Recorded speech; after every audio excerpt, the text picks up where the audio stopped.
And action.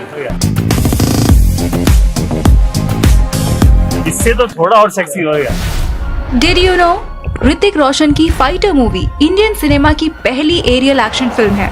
In fact ये इस franchise का फर्स्ट इंस्टॉलमेंट भी होने वाला है। इसका मतलब ये कि इसके नेक्स्ट पार्ट्स यानी फाइटर 2, फाइटर 3 एटसेट्रा हमें आगे देखने को मिल सकते हैं। आज हम इस मूवी के चार्ट बस्टर सॉन्ग हीर आसमानी के शूटिंग और बिहाइंड द सीन्स को देखेंगे। इस वीडियो में हम फाइटर मूवी के कुछ ऐसे इंटरेस्टिंग फैक्ट्स भी आपको बताएंगे जो आप श्योरली नहीं जानते होंगे। हीर आसमानी सॉन्ग इंडिया यूट्यूब के म्यूजिक सेक्शन में पिछले 3 दिनों से ट्रेंडिंग था। तो स्वागत है आपका आपके अपने चैनल अनिकेत निगम क्रिएशंस पर। नंबर 1, कश्मीर की कड़क ठंड। इस सॉन्ग का most of the part Kashmir के पहलगाम विलेज में शूट हुआ था। हेवी स्नोफॉल और बारिश की वजह से लोकेशन पर बहुत ज्यादा ठंड थी। शूट के वक्त वहां का टेम्परेचर -45 डिग्री सेल्सियस था। टू अंडरस्टैंड कि ये कितना हार्श हो सकता है, check out the lowest temperatures of 2023 across India. अब अपने शहर के हिसाब से आप अंदाजा लगा सकते हैं कि -45 डिग्री सेल्सियस में आपका क्या हाल होता। खैर, इतनी ठंड के बावजूद शूट को पूरा करना was extremely challenging for the entire team. Actors ठंड से कांप रहे थे और इसी वजह से उन्हें इस सॉन्ग के लिरिक्स को लिप सिंक करना भी मुश्किल हो रहा था।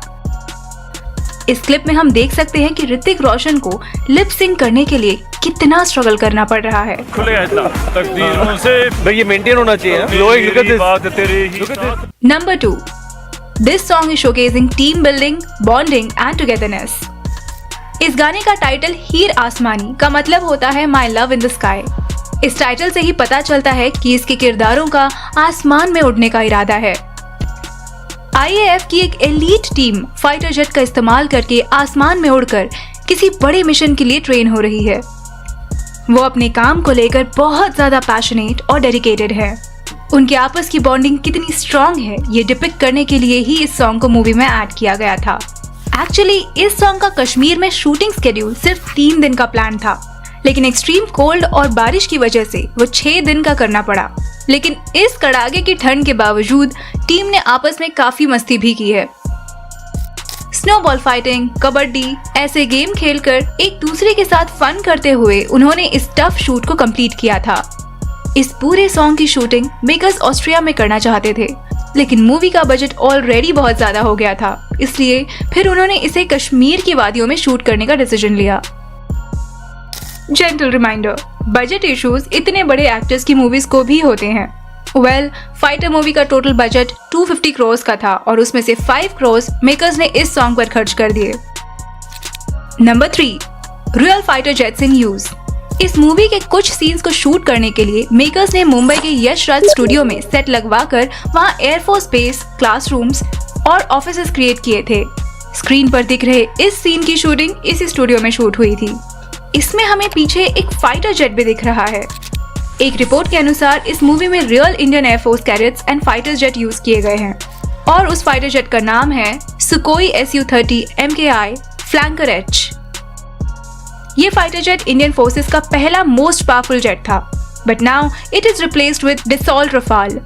इस रियल फाइटर जेट के प्रोसेस और मैकेनिज्म को समझने के लिए ऋतिक रोशन को स्पेशल ट्रेनिंग भी लेनी पड़ी थी ताकि वो ऑन स्क्रीन कॉन्फिडेंट दिखे। इस मूवी के लिए उन्होंने पूरे 12 वीक्स का वर्कशॉप अटेंड किया था।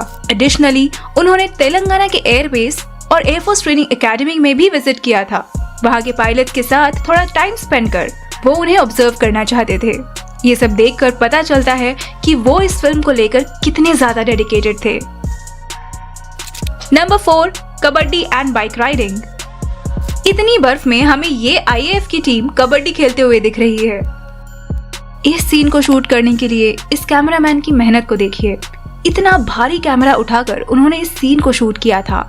जैसे एक्टर्स की मूवमेंट हो रही थी वैसे ही उन्हें भी कैमरा लेकर मूव करना पड़ रहा था।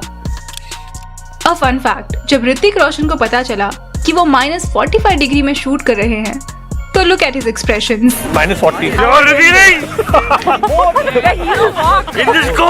इस सॉन्ग में हमें IAF की टीम बर्फीली वादियों में बाइक राइडिंग करते हुए दिख रही है। इस सीन को परफेक्टली शूट करने के लिए डायरेक्टर एक्टर्स को बता रहे थे कि हर कोई अपनी बाइक की स्पीड 45 पर ही मेंटेन करेगा। इस फिल्म को बनाने के लिए 2019 Pulwama attack, 2019 Balakot air strike और 2019 इंडिया पाकिस्तान बॉर्डर इश्यूज का भी रेफरेंस लिया गया है।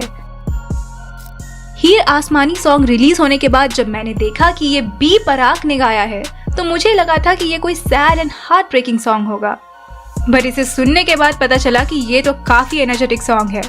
But I wasn't really surprised because इसे कंपोज किया है विशाल शेखर ने। उन दोनों ने बी पराग के साथ इसे गाया भी है।